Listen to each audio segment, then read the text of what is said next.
Good afternoon, everyone. I'm Tamiko Brown-Nagin, Dean of the Harvard Radcliffe Institute, and I'm so pleased to welcome you, all of you, whether you're joining us in person or online, to this afternoon's Kim and Judy Davis Dean's Lecture in the Humanities. And let me take a moment to express my gratitude to the Davises, whose support makes this lecture series possible. I also want to acknowledge members of the Radcliffe Institute Leadership Society and all our annual donors. Your generosity keeps Radcliffe programming free and open to the public, and we thank you. Our program this afternoon is part of Radcliffe's Climate Change Initiative, which brings the Institute's interdisciplinary lens to bear on the climate crisis and potential solutions.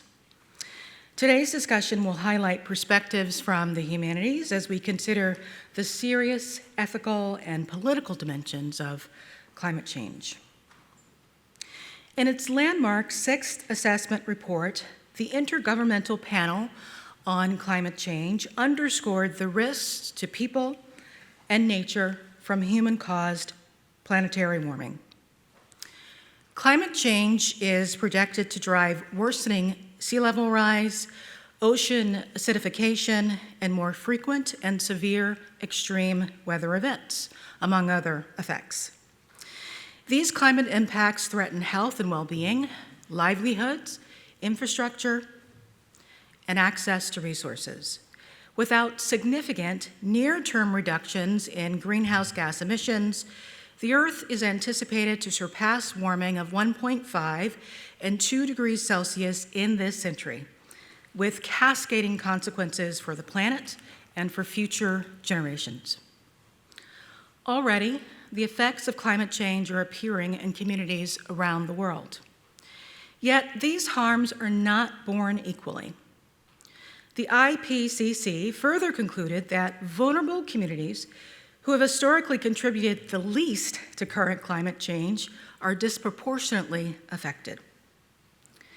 Given this state of affairs, scholars, practitioners, and concerned citizens have raised profound ethical questions of justice, responsibility, and fairness. They've asked, what obligations do we have to generations to come, and how should we assess benefits and burdens to people in the present versus to those in the future? Which adaptation and mitigation strategies are ethically sound, and in which scenarios? Who should carry the costs of these efforts? What should be prioritized? Who gets to decide? And are existing normative and disciplinary approaches sufficient to grapple with these questions? These ethical considerations, and many more that I haven't enumerated, intersect with political structures and policy decisions, which raise significant questions of their own as we work to address this sweeping global crisis. Today, we have the opportunity to hear from distinguished experts who will explore the complex political and ethical issues wrought by climate change, including the ways in which it challenges established conceptions of rational decision-making, political community, and ethical responsibility. I'm thrilled to have Holly Jean Buck, Serena Parekh, and Olúfẹ Táíwò with us today. Their discussion will be moderated by my colleague, Stanczyk. Lucas is Associate Professor of Philosophy in Harvard's Faculty of Arts and Sciences. His research and teaching focus on issues at the intersection of political philosophy and political economy, including the ethics of increasing inequality and ethical problems in the global energy policy. In addition to these topics, his book manuscript develops a theory of justice in production. Prior to joining Harvard, he served as assistant professor of political science and affiliated faculty of philosophy at MIT. Lucas will introduce our panelists in just a moment, so let me express my gratitude to him and to each of our distinguished speakers for sharing their expertise and perspectives with us this afternoon. After the panelists' discussion, we'll turn to audience questions. Whether you're watching us in person or online, you can submit questions at any time using the Slido link that is provided on the screen behind me and posted in the chat feature of the Zoom webinar. Now, please join me in warmly welcoming our speakers to the stage.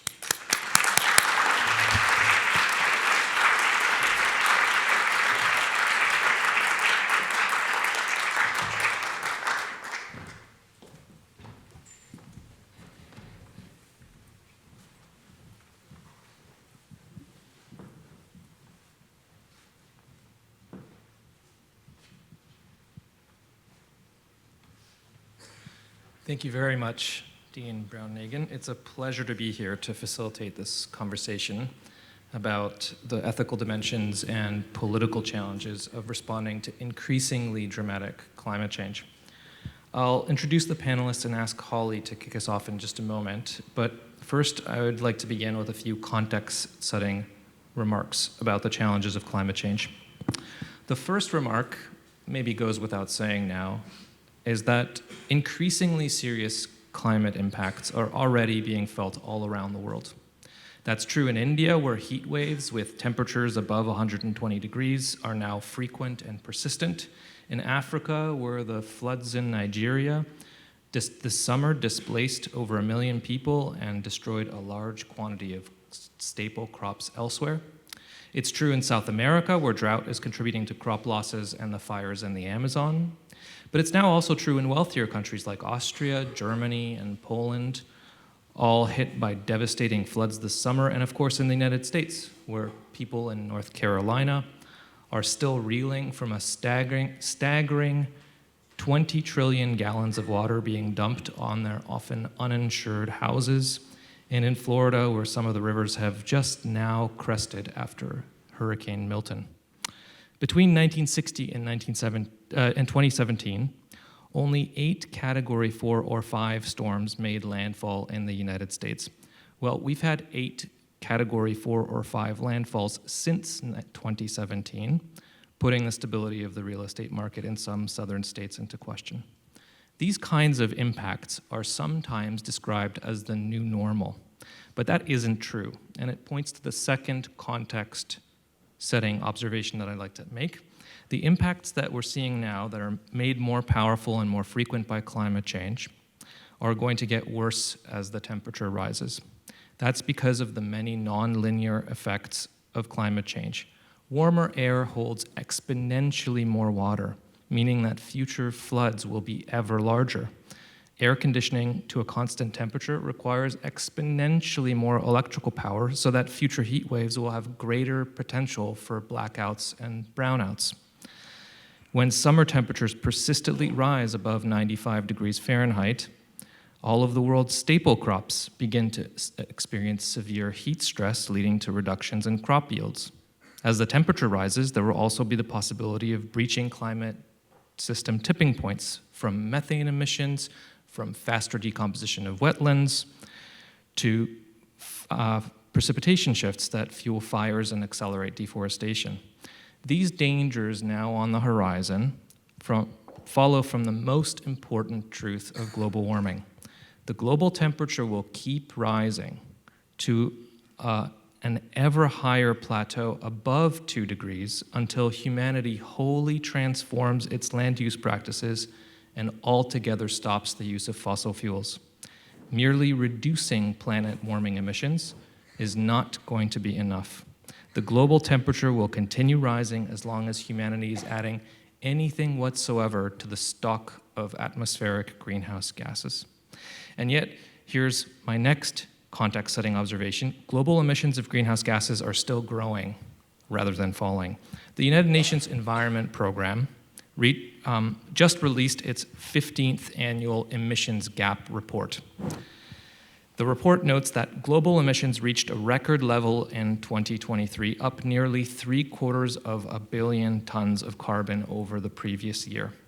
Notably, that rate of increase was even faster than the average growth rate of the prior decade.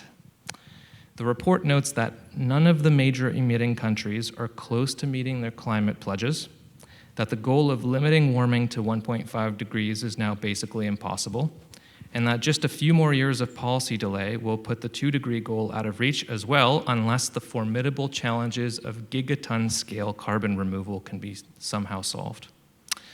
This trajectory of policy delays and missed targets appears to reflect at least 3 important background facts to some complex extent. 1, while renewable energy technologies are being built faster than ever, at a global level, the demand for energy is rising even faster, so that last year also saw a spike in coal production and oil and gas use. 2, while there's a lot of low-hanging fruit, parts of the energy transition will be difficult even once we have the political will to find coordinated global solutions. But third, there continue to be powerful forces that are strongly opposed to a rapid transition away from fossil fuels and who continue to use their power to affect government policy and international negotiations. These actors include the fossil fuel companies, but they also include governments that rely heavily on their oil and gas sectors, from Canada and the United States to Russia and the Middle Eastern Gulf states. And these actors are prepared to use a wide variety of levers to thwart climate policy, both domestically and internationally, from pulling out of the Paris Agreement, like Trump did when he was last president, to making campaign donations and funding industry-friendly scientific research. Future developments in the climate crisis and future political battles will take place against this background, a background where there is less global cooperation than is needed, where there is continuing international conflict, and where increasing climate impacts can then themselves begin to undermine the global cooperation needed because of increased competition for resources, because of the political consequences of migration and other factors. So there's a lot to think through and a lot to talk about. And I hope that we'll be able to touch on some of these dimensions as the panelists have this conversation. And we're lucky to have 3 scholars with us who have thought deeply about many aspects of climate change and connected matters of policy and politics. So let me very briefly introduce them and then ask the first question of Holly. Holly Jean Buck is assistant professor in the Department of Environment and Sustainability at the University of Buffalo and is also a Radcliffe-Salata Climate Justice Fellow at Harvard this year. She's the author of Ending Fossil Fuels, Why Net Zero is Not Enough, and a second book on climate policy titled After Geoengineering. Olúfẹ Táíwò is Associate Professor of Philosophy at Georgetown University. He's the author of a number of books on topics connected to climate vulnerability and the legacies of colonialism, including Reconsidering Reparations, and more recently, Against Decolonization, Taking African Agency Seriously. And Serena Parekh is Distinguished Professor of Philosophy and Chair of the Department of Philosophy and Religion at Northeastern University. She's the author, among other things, of numerous publications on the ethics and politics of migration, including a bracing book titled No Refuge. For further biographical information, I'll just point you to the event webpage. So with those introductory remarks out of the way, I'd like to begin with a topic that I'm sure is on everyone's minds at the moment, which is climate politics in the United States and the significance of the election that will take place, but perhaps will not conclude next week. As we head into that election, it's quite a remarkable situation, isn't it? On the one hand, we have a candidate who continues to deny the importance of doing anything about global warming. But on the other side, there's a complex and in some ways curious situation as well. The Biden-Harris administration did pass the Inflation Reduction Act, which has had very significant effects, in particular has very significantly increased renewables production in the United States. But under the Biden-Harris administration, the US has also vastly expanded its fossil fuel production to the point that the United States now produces more oil and gas than any country in the history of the world. So my opening question initially to Holly, but really to the entire panel, is this: are we making progress? What constitutes progress on climate policy and climate change specifically, as opposed to, say, industrial policy or global economic competitiveness in a transforming energy industry? What, to your mind, are the most important prior successes that we ought to focus on and build on, and what are the key obstacles and challenges in the future? And what sorts of distinctions and considerations do you think that it's really important to keep in mind when trying to get one's bearing on these questions? So, are we making progress? I think, and another important question is, how would we know if we were making progress? We're very focused on emissions as an indicator. Emissions in the US are continuing to go down small amounts, not enough, not on the trajectory we need, but progressing in the right direction. Obviously, I think emissions aren't the only or the even sometimes the most important metric. We should also be thinking about, are we funding adaptation? Do more people know about this challenge? And then look at metrics of the scale up of clean energy and of the phase out of fossil fuel infrastructure. There's a whole host of things we could be looking at. But I want to actually tell a story, because I think, especially here at the humanities lecture, the importance of story and of narrative is really important. And so we had this story, coming from the Paris Agreement. We had some momentum. We had a structure for how to think about the problem in terms of these ratcheting mechanisms where we were going to increase ambition every 5 years and come to the table. And we're doing that again with another round of nationally determined contributions due in next February. And it seemed like everything was going really well with all of these net zero targets that started to emerge. 2010, 2021 was maybe the peak of enthusiasm about this, where it seemed like these big financial actors were really taking the challenge seriously, and there was a unified message that we were doing a transition.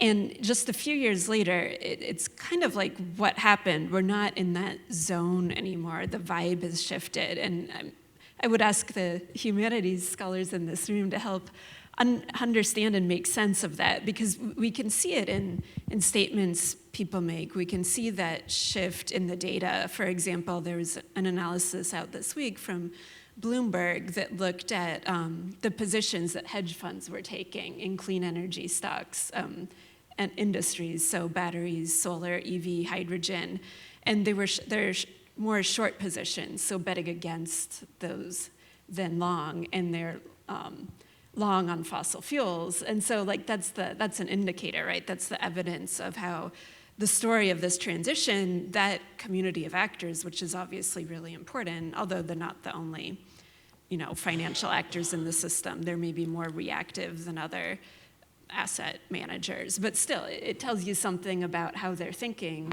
right? And clean energy stocks had a peak in 2021. The S&P basket of those has lost 60% of its value since then. There are all these cancellations around hydrogen projects, green steel.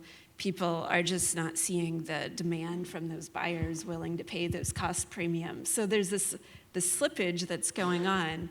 And I think there's a lot of different drivers to that sense of what's real or the shared storyline that hopefully we'll get to unpack a little bit about why that's happening and the implications throughout this panel. Do the others want to jump in? I'll just add quickly, the first point Holly raised really resonated with me, just bringing up the question of how it is that we would identify progress. And the basic overarching thing that occurs to me to say, just from my perspective, is that a lot of times we frame progress on climate issues as though it were a one-man race, right? You're trying to beat your best time. How much did we pollute last year, and are we polluting less next year? But I think especially after hearing Lucas's sober introduction, we should be thinking of it as a multi-person race. And we are racing against the intensification of hurricanes, and we are racing against the sea level rise and against the accumulation of climate impacts which are accelerating even as we tepidly increase our use of renewables and so on and so forth. So in other words, we have to judge the pace of emissions declines, as Holly pointed out, against the pace of increased climate impacts. And on that score, notwithstanding the good news on the development of renewables or the development of solar storage, especially in California, which has been otherwise, worth celebrating. But in the final analysis, I think the proper answer to are we making progress is no. I think we are regressing, and we won't be making progress until the progress that we make outpaces some of these other issues. So I'll pick up on a slightly different theme that Holly mentioned, which is the importance and the centrality of narrative and how we talk about the ways we're going to address climate change ethically and politically. And I was really struck by your introduction, Lucas, because I could feel my heart racing and my stomach dropping, just thinking about how dire it is. And I think that narrative has come to play a really dominant role when we talk about climate change. Like, it's terrible, it's getting worse, we're in big trouble. And I don't know that we should accede to that view of climate change. Those are all true things, but I think it is important to make sure that we have a complex narrative, one that allows room for hope and room for acknowledging the changes that have come about. I think that Holly mentioned a lot that I think almost people who care about climate change are almost reluctant to bring up because there's a sense that, if we're making success, then people are going to give up. But I think that when we mention success and we mention things that are going well, we mention changes in attitude, we mention shifts in norms, we mention, global changes that are happening, we can see that there's a possibility out of the hopelessness that we're often faced with when we think about climate change. And I think that's a really important part of the narrative that we should hold on to and try to insist on when faced with the sort of despair that often comes with talking about climate change. Yeah, that's a very well taken point about the importance of narrative. And of course, its significance will differ in different contexts. It's of course going to play a different role in non-electoral states, and given that climate change is a global problem. So sticking just for a moment with the U.S. context, we'll get to the international dimension in a minute. Holly drew our attention to the multidimensional nature of the thing that we might be talking about when we're talking about progress on climate change. It's not just mitigation, it's also adaptation to locked in and future coming impacts, and maybe we could even take a step back and also anticipating the kinds of social, cultural, and political changes that will come about in light of those impacts, and trying to plan ahead and see what a rational and politically, strategically wise and ethical way to respond would be. So maybe I could just redirect one other question at Holly about a potential there's really two things going on here. One is, as climate change proceeds apace and the climate impacts that are now locked in become destructive and destroy infrastructure and have powerful storms and washed out roads and bridges and things of that kind and require adaptation, adaptation needs will grow in size. And there'll be an underlying ethical question about the relative urgency and relative moral importance of assigning resources to adaptation versus accelerating the energy transition and focusing our efforts in that direction. But also, beneath that or next to that growing moral question whose salience will grow in the future, there'll be presumably shifts in public opinion and awareness. And so one worry that one might have, or one question about what the future array of political opinion might be, is to ask, how do you think will people whose opinion matters in electoral politics to accelerate climate change. How do you think it's going to be affected as climate change, as the temperature rises, and as climate change continues to have significant impacts, and people see their insurance go up, and maybe have to move states, and have very significant floods, and so on? So one worry would be that this will actually be yet a renewed challenge to raising political support for an accelerated energy transition and global cooperation, because there's additional new needs here. Or you might think, actually, this is potentially a propitious event that will raise awareness and willingness and motivation to solve the problem. Do you have thoughts about that, Holly? Well, people are already fairly aware and concerned about it, actually.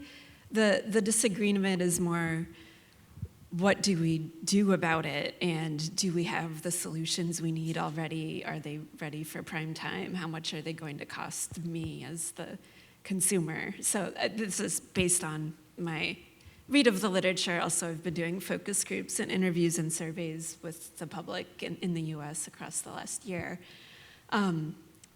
So I think I wouldn't bet on more climate disasters just raising more concern, because concern is fairly high. I think what we need to do as experts working in this space is figure out how we do a better job of talking about the range of things that need to happen, and how that's all going to be paid for, because that's really forced on people's minds. They think, well, I can't afford an EV. I can't afford to rebuild my house with a heat pump. It just seems overwhelming. So how do we have the social infrastructure to communicate about incentive programs that might already be there in the legislation, at least now? Maybe in the future there may be more of them, or there may be less, but how do we connect that federal programming to the local level? Right now, people in local municipalities, NGOs working on the ground are really overwhelmed. They don't have the capacity to translate from the federal programming necessarily to communities on the ground. So there's a whole range of needs in that space. Do you think the challenges there are primarily funding and resource related, or organizational, or much wider political and cultural context problems? I think, this is just my perspective. There's just a lot of human resources where we had this infrastructure that put a whole fire hose of federal money into different things, and we're working out how do you develop the infrastructure for spending that responsibly and wisely.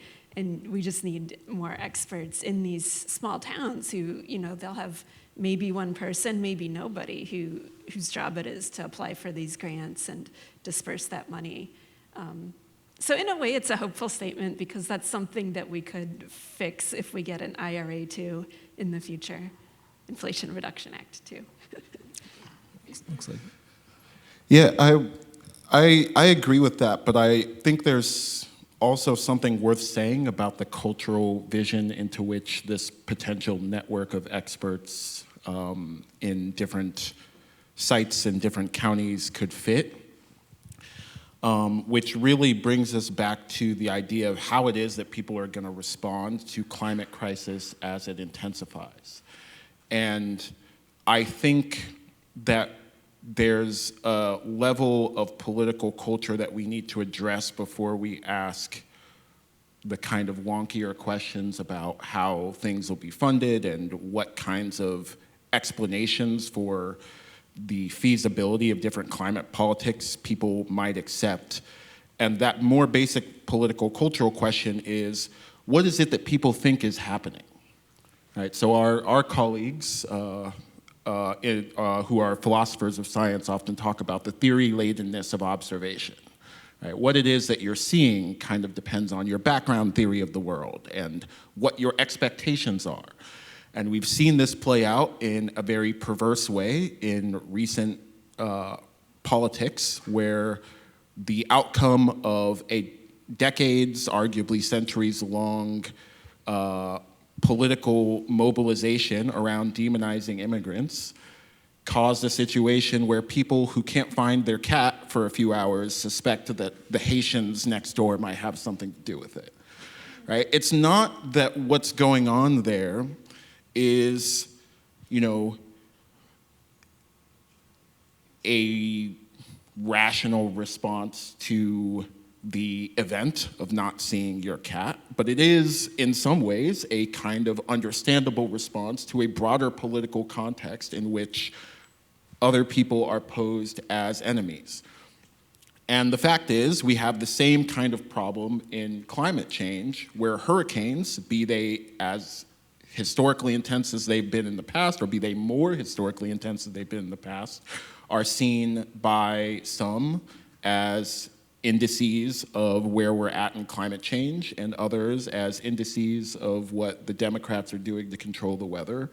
But that's a broader political, cultural program, and the people in the second camp are not going to be asking how we can fund climate programs. So I think what we need, beyond the kind of nuts and bolts of a network of people willing to do climate work on the ground, is a compelling political, cultural story where people see climate change as having something to do with them, where people see attempts to resolve climate crisis and deal with the impacts of climate crisis as having a positive role in their lives. And I think what that's going to take is a lot of ribbon cutting around things that have obvious local co-benefits, which may or may not show up in the emissions charts at the end of, at the end of the year, calculating how much the country has emitted as a whole. That will likely include things like solar farms, but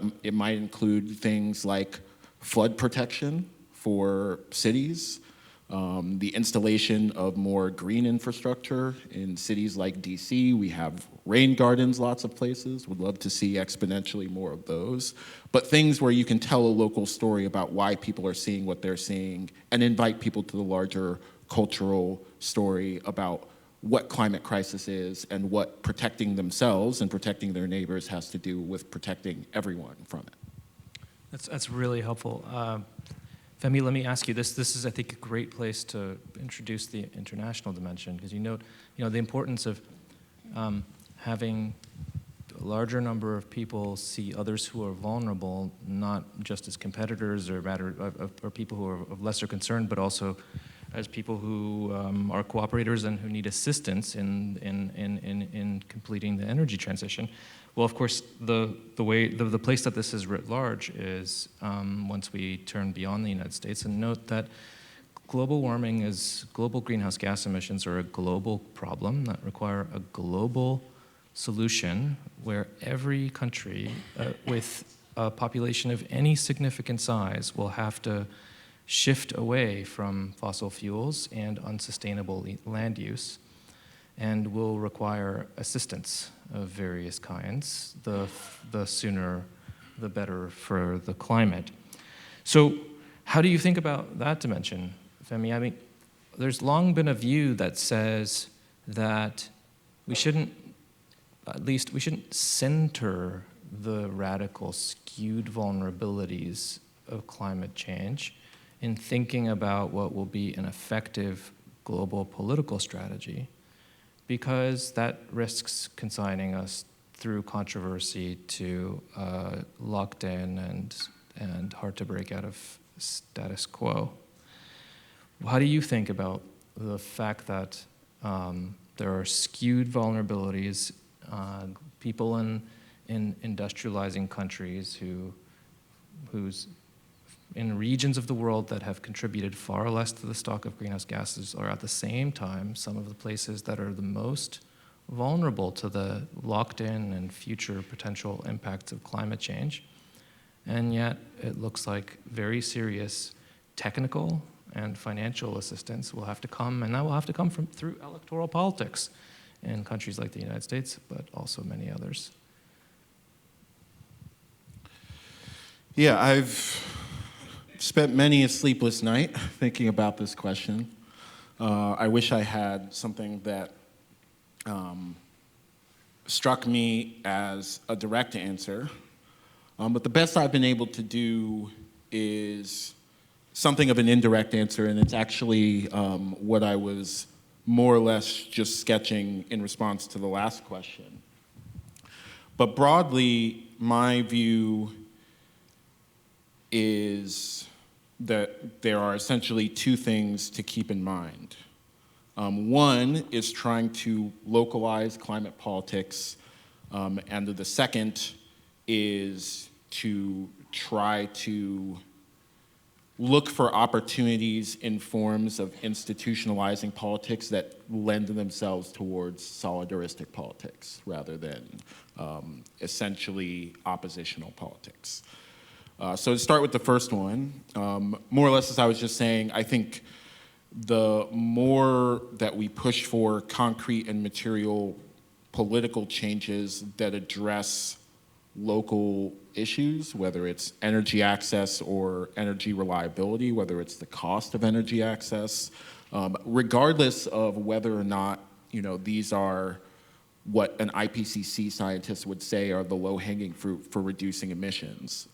I think those are the low-hanging fruit for reducing the political inertia that stands between us and a, let's say, progressive climate movement, whether in the US or elsewhere. So finding ways to lean on making cities flood resilient or counties flood resilient, whether it's building in fire protection via strategies of ecological restoration and getting the politics of those things right, that's a strategy that I think we can expect to pay some dividends. And on the institutional side of things, I think it's sort of telling, I think, in a helpful way that the way you concluded your question was by saying that electoral politics is what often gets us in this, I would argue, artificially adversarial way of framing climate impacts, where it's that party wins or my party wins or those people over there win versus me winning. But I think one thing that people in the climate movement have long been trying to work for is emphasizing the role of more solidaristic organizations, whether it's unions using bargaining for the common good as a strategy towards winning some climate goals, bargaining for the common good being an approach to union organizing that links the demands of the workers in the organization to broader community demands, right? Whether it's leaning on civil society rather than going directly through electoral politics, whether it's pushing for climate decisions to be made via more direct democratic measures, so convening a climate citizens assembly, so having regular folks debate and articulate views on what should be done in climate policy rather than leaving it up to politicians that have to run for office. These are all strategies that I think are worth employing. This is going to sound difficult or unfair, but those strategies of organizational pursuit and political strategy at the level of, say, the labor relations in the United States or in the countries where the union movement continues to be stronger than it is here, seem like they're still nowhere near up to the challenge. Since what the challenge is, it seems to be, is to have a cross-international, global, urgent willingness to make very substantial changes to land use and energy systems through the assistance but locally driven changes to energy, land use, and so on. And it seems like, you all know much more about this than I do, but it seems like a path to that sort of international movement or political coalition or alignment that comes through national classic union movements is hard for me to see. Some people have suggested maybe that there's something in the possibility of awakening a youth movement that is global, self-consciously global, especially in the light of that places in particularly vulnerable parts of the global south skew very young. There are 50 million teenagers in the country of Congo. It's 50% teenagers. Other places in Africa also have a very high proportion of young people. There is a devolving, self-conscious, global international youth movement. Maybe also an emerging kind of ethical consumer movement that pays attention, or at least can be made to pay attention to the sources of minerals and needed in the energy transition and things like that.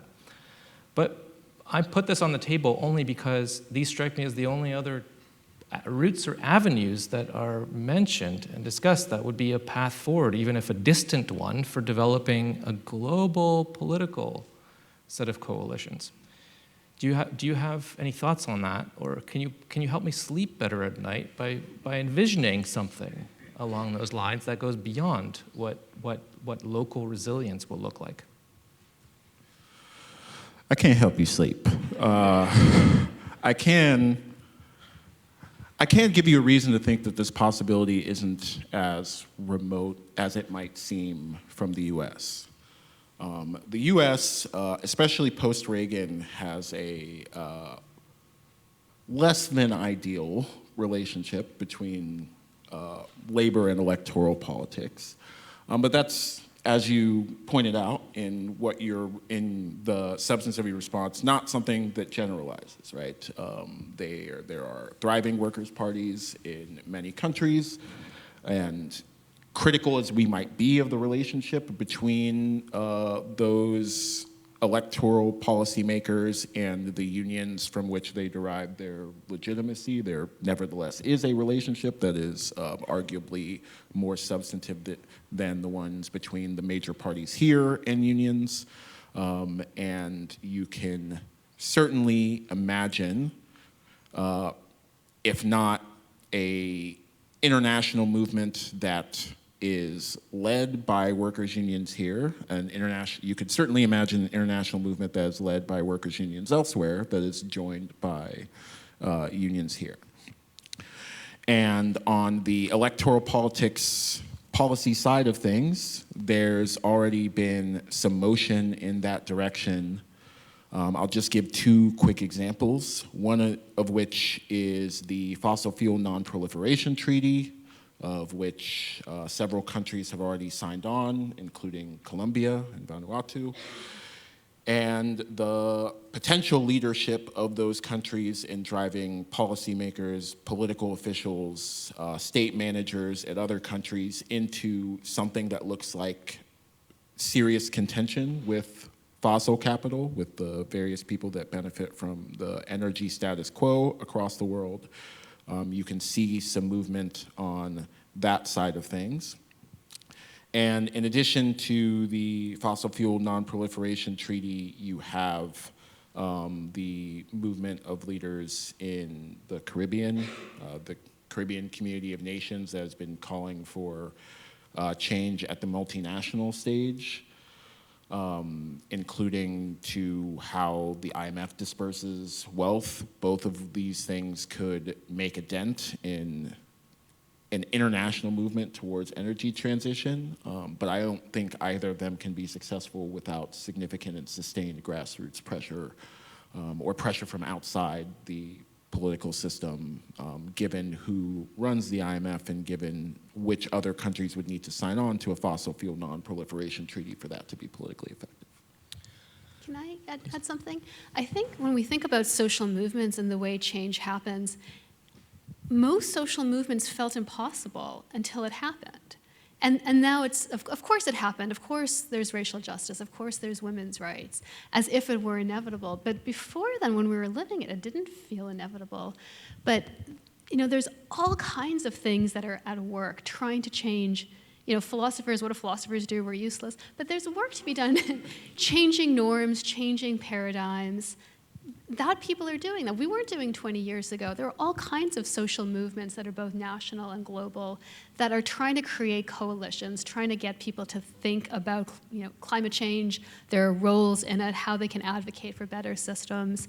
And I think one of the challenges about climate change, one of the strongest sort of philosophical challenges, I think, is that we in the US in particular, but maybe our culture globally, we think on a very individual level, right? So what should individuals be doing? How can policies help put in heat pumps, help encourage people to live more environmental lives? And I think that's important, but it neglects that climate change has to be done on a collective level. So when we're focusing on individual changes, it's hard to see what might be happening at a collective level. But just like I have to explain to my children that at some point shortly before they were born, gay people couldn't get married, and they look at me puzzled, because to them, of course, that is obvious. But it wasn't, even just a few years ago.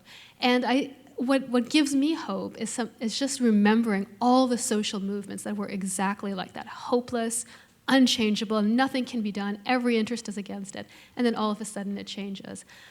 Like in the best case scenario, states come to see that their interests really do lie in addressing climate change effectively and justly.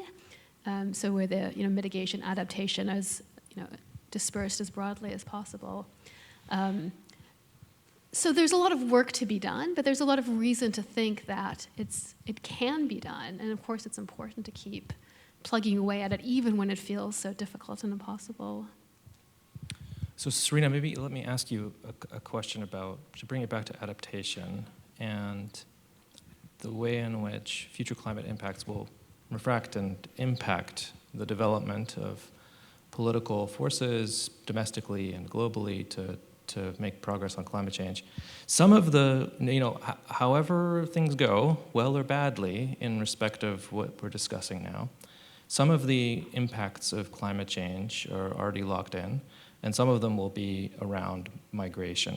There's a lot of anxiety now about increased migration, sometimes for good reasons, sometimes for bad reasons. But presumably it's pretty much on the horizon now that there'll be increasing displacement both internally in various countries from climate impacts and also across borders. So how do you think about the way in which those developments will take place in the current global migration regime and the way that migration is handled at the borders of the receiving countries? And what should we be thinking about? I mean, with at least a couple of different things in mind. One is how to deal with the actual claims of the people who are going to be displaced. But two, also, how will that impact? How can we anticipate and try to plan for and respond to how that will have further knock-on social and political consequences? Yeah, I mean, this is going to be one of the big challenges of the 21st century, without any question. My general view on this is that climate change is going to impact migration in a way that is different from how most people think that it's going to impact migration. Often when we think about climate change and migration, we have in mind, this image of a climate refugee, so somebody from one of the small Pacific islands, the island's going underwater, they're going to lose their habitation, they need a new home. And it's a very dramatic image, or somebody whose home, whose country has been completely demolished because of climate change. That's only the smallest sector of how climate change is going to impact migration. And the reality is, it already is. Every major conflict that you can think of that is producing migrants and refugees has been impacted by climate change. Let me give you one really obvious example.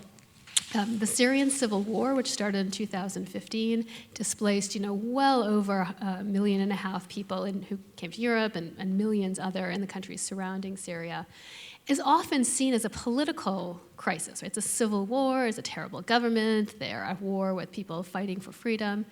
But it was preceded by the worst drought in Syria in 900 years. Something like 85% of the livestock were killed. Millions of people lost their livelihood in rural areas that became unlivable. So they had no choice but to go to the city. They are angry, they don't have employment, there's a scarcity of resources. And this ultimately is what lights the tinderbox that becomes the Syrian civil war, and that can be understood for why people remain displaced in such profound numbers today. But that's not isolated. We can tell a similar story about migrants fleeing the Northern Triangle in Central America.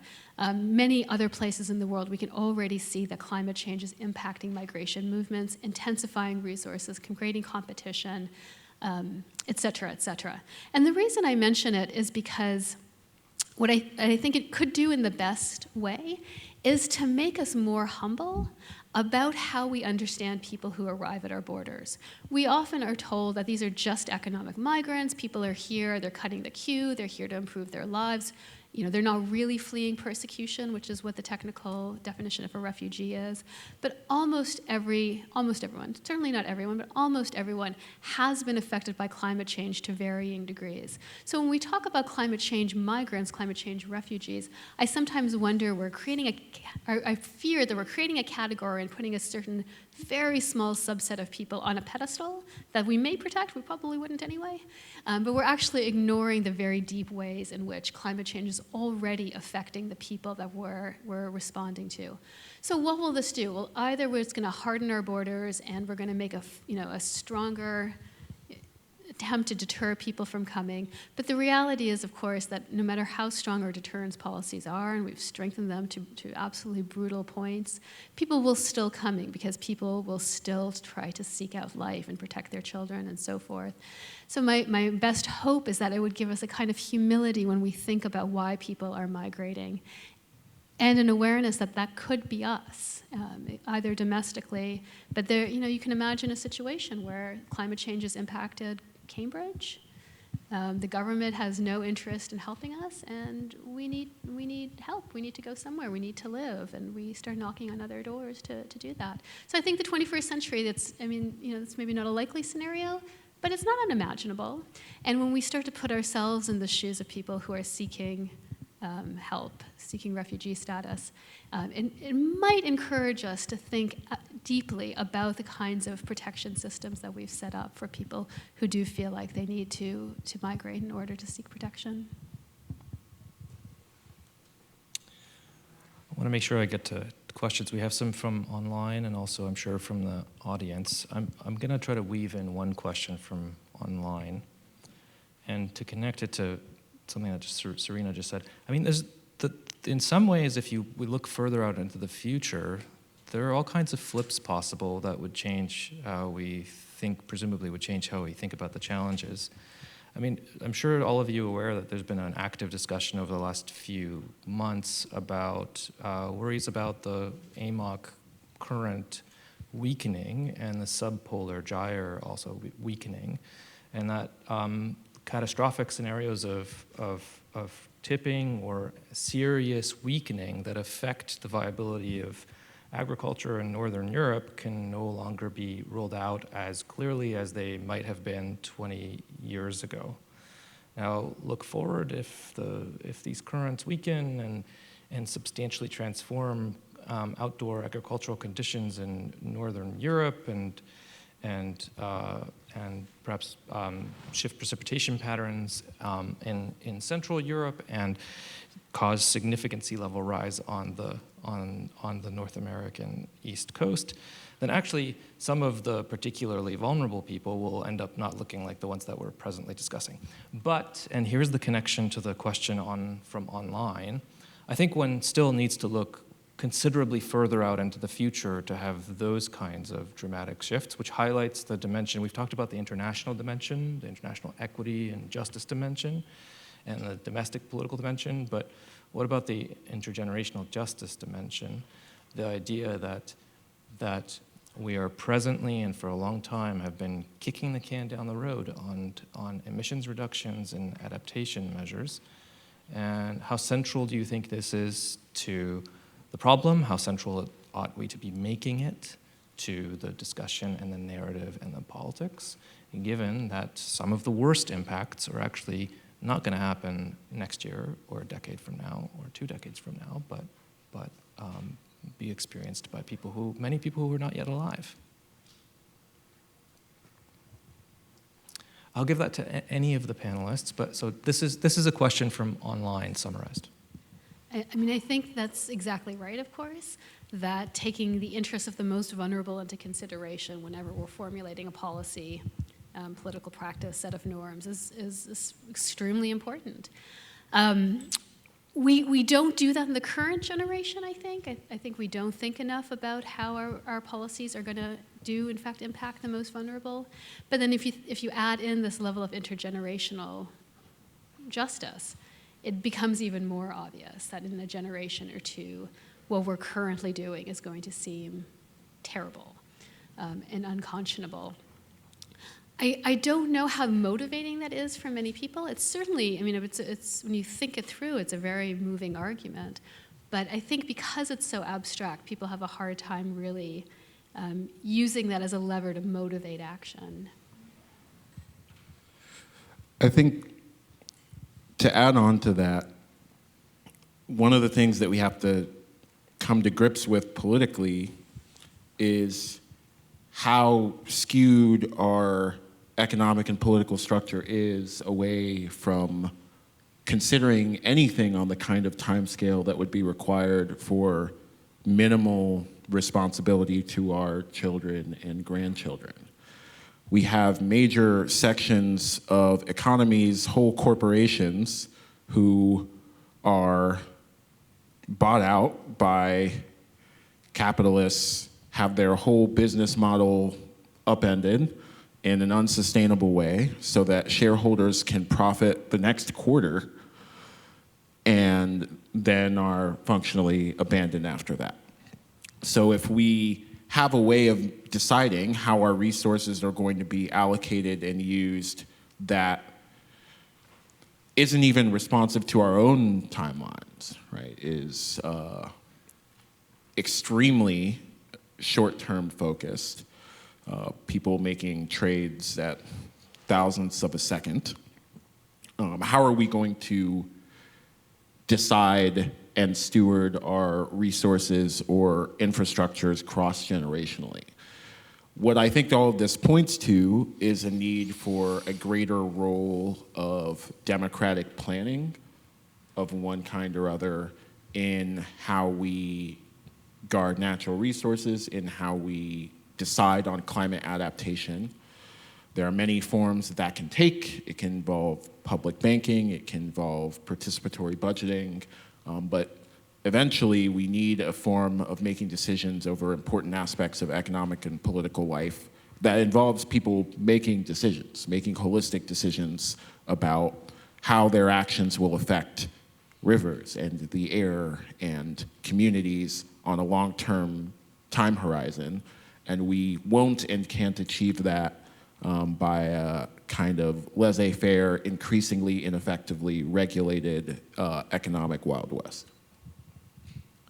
Holly, did you want to jump in on this before I take the next question? I don't think I have too much to add. I'll just note that the public is motivated by thinking about future generations or their grandchildren, but again, it's still very abstract. It doesn't indicate how you change your behavior today necessarily. The one group where I've seen this really be concrete is with farmers who are thinking about farm succession, thinking about who will take over that land, will they build soil health, that kind of thing. And I do see there may be some lessons there from how that conversation is going. Yeah, perhaps also the youth-led, driven movements to sue states for failing to maintain a livable environment, specifically targeting future changes in these lawsuits and explaining them. It's one area that I've been focused on myself. Maybe I can ask if there are questions in this group that someone would like to ask the audience. Please.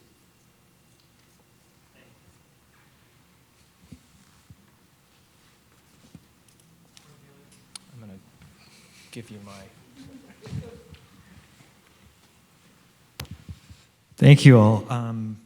Let me follow up on some of the stuff about migration. So I think as Serena alluded to, all the international instruments we have are really for dealing with people who are displaced across borders, but that leaves out two important groups. Firstly, some folks that Lucas mentioned who are internally displaced, which is a huge population, And then secondly, people who actually really need to move but are too burdened with respect to resources and power and so on, and have no means of doing so. So yeah, I was just curious how we're going to deal with, what instruments we might look for in the future to deal with those problems. Yeah, thanks. I mean, in some ways, internally displaced people, so refugees are defined as people who have crossed an international border. Internally displaced people are people who might be in the same situation as refugees, but are unable or unwilling to cross an international border. And in many ways, they are in a worse situation because there's very few mechanisms by which the international community can provide aid, or any kind of agency, really. I mean, in particular, if the state that they're in is unwilling to protect them. So it might be a case that they're unable to, in which case they might be open to help from the international community. But it could be the case that the people who are displaced are a vocal minority, or the political opposition, or a religious minority that is not favored, and the government is actively trying to not help them. It's very, very hard to do anything in those situations, short of helping them to leave in some way. And this is true today, and it certainly would be made worse by climate change. Though it's possible that if people who are internally displaced because of climate change are not politicized the way politically internally displaced people are, that it would be easier to have international agencies provide short-term aid. But it's really, really difficult, of course. Let me ask another question from online that asks about the role of art and the cultivation of aesthetics and affect, as well as narrative, in changing cultural norms around climate action and precipitating the kinds of shifts in attitude that would be salutary.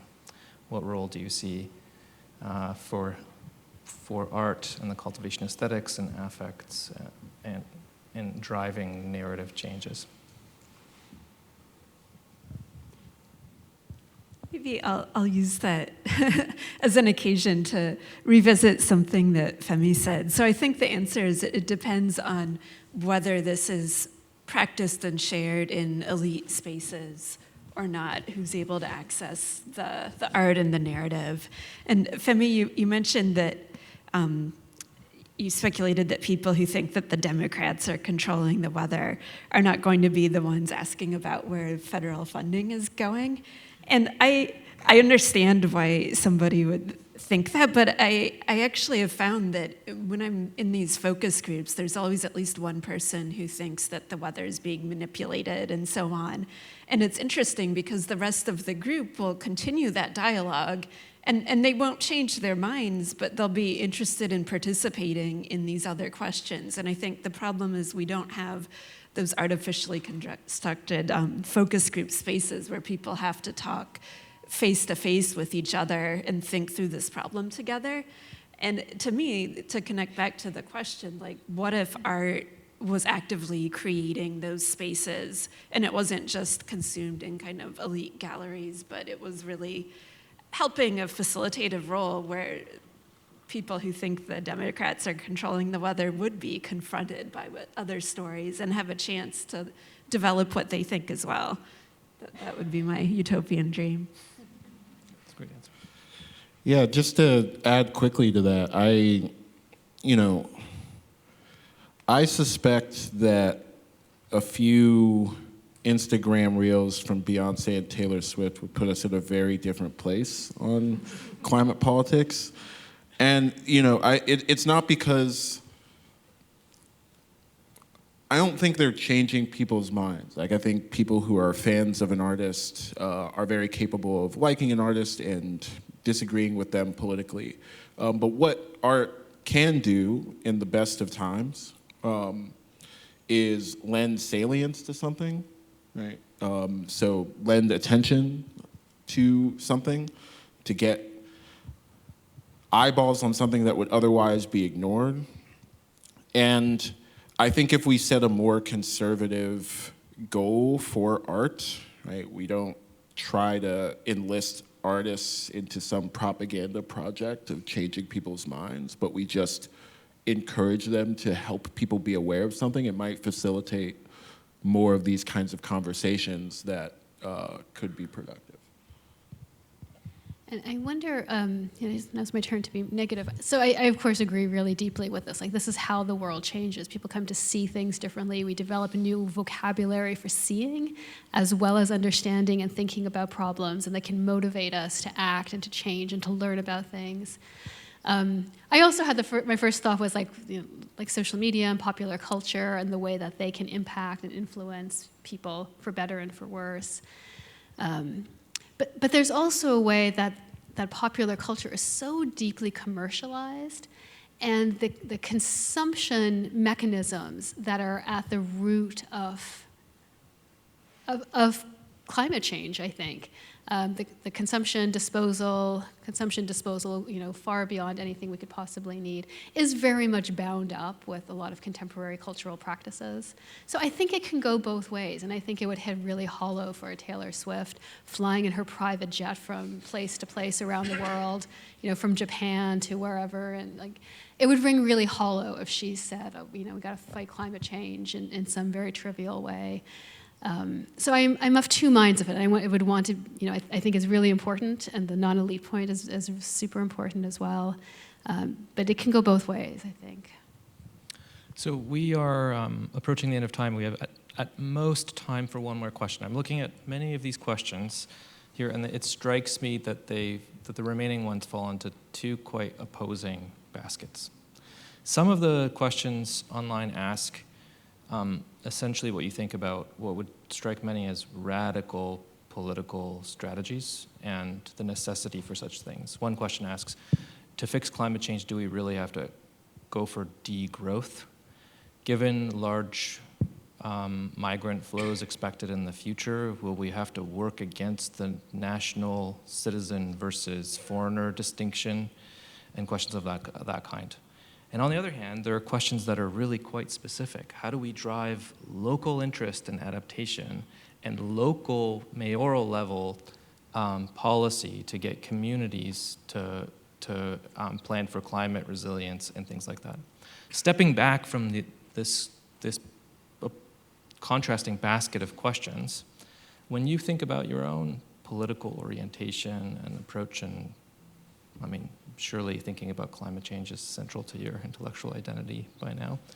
Do you adopt one or the other of these two? Do you think that a balance needs to be struck? Do you think the big radical suggestions and imperatives are unhelpful pie in the sky? How do you relate to what I'm sure you recognize as a division in the way that people approach the climate crisis and its urgency? I'm an old-fashioned social movements 20th century activist framework where there's an injustice in the world and we have to keep addressing it from whatever perspective we are in and whatever means we can, whatever tools we can, even if it seems hopeless, because the goal is so important. I work on refugees and I try to advocate for the better treatment of refugees. There's ever a hopeless goal to be working towards these days, it is that one. But I think that it is so important to keep revisioning and challenging people to do better in these areas, that we have to keep working towards this. So I think radical solutions like degrowth, particularly, I worry about them because they often have disparate impacts on the most vulnerable groups. And I think we ought to be really, really careful about who we're throwing under the bus when we adopt certain radical solutions. But I also worry that the response to radical proposals like something like degrowth is a defensiveness. Right? So the politics of sacrifice have been always extremely unpopular and extremely hard to sell. And I don't know that they're necessary. And I don't know that they're effective, and I don't know that they're necessary. I think what Femi was pointing to earlier, the sense that like if we clean the environment, everyone benefits. If if our cities and our country are resilient to climate change, that's good. It's good for everyone, regardless of who you are. And I think those are the arguments that we need to keep coming back to, that draw people in, that draw people together, that are attentive to the fact that everyone wants, to pursue their lives and to live in freedom and with autonomy. And I don't think we should be prepared to sacrifice that for the sake of fighting climate change, but I think we ought to do both at the same time. Yeah, and just to add something to that very last point there, I think that kind of reveals that they're not opposites or alternatives. They're complements rather than substitutes, right? I think the way that you get people to take radical solutions seriously is by starting to show people, rather than argue with them that in fact it is better for you if we make a more sustainable world. So starting to build flood resiliency and fire resiliency and having tree covers that prevent or at least manage heat waves, doing all these things that make people's lives measurably better, might cause people to revisit the question of whether or not the past version of the world was really the one that best served their interests and really is the barometer for economic progress or progress of any other kind. So I think in the final analysis, we should be thinking about radical solutions as a potential outcome of these more contained sorts of changes. Yeah, I would agree with everything that both of you said. I also think that it's fine to have a radical goal, but I think you need to explain to people the steps to getting there, and that incrementalism, it's not a delay tactic necessarily. It's that people want a scaffold or a structure that they feel like they can climb so they're secure in where they're going. So if you're producing modeling on degrowth that says, hey, everybody could have decent living standards and we all get 15 meters squared, which is one of the main modeling studies of living space, you need to show people how you're going to redivide living space across the world for that 15 meters squared, or it's not meaningful. So if we want to have radical goals, we need to draw the roadmaps, and there's a huge amount of analytical work that needs to go into that to make it compelling for people. Well, it's wonderful that we end on a note of agreement on difficult and subject matter with much illumination. Thank you so much to the panelists. And at this point, I'd like to invite Dean Brown-Nagin back to the podium. Terrific. Thank you so much for that thought-provoking conversation from Lucas, Holly, Serena, and Olúfẹ. It was both sobering and hopeful, which is just the way I like it. And I also want to say thank you to all of you for being with us today and for your excellent questions. I hope that you will join us again soon, and you can find information about upcoming programs on our website. I hope you have a wonderful evening. Thank you.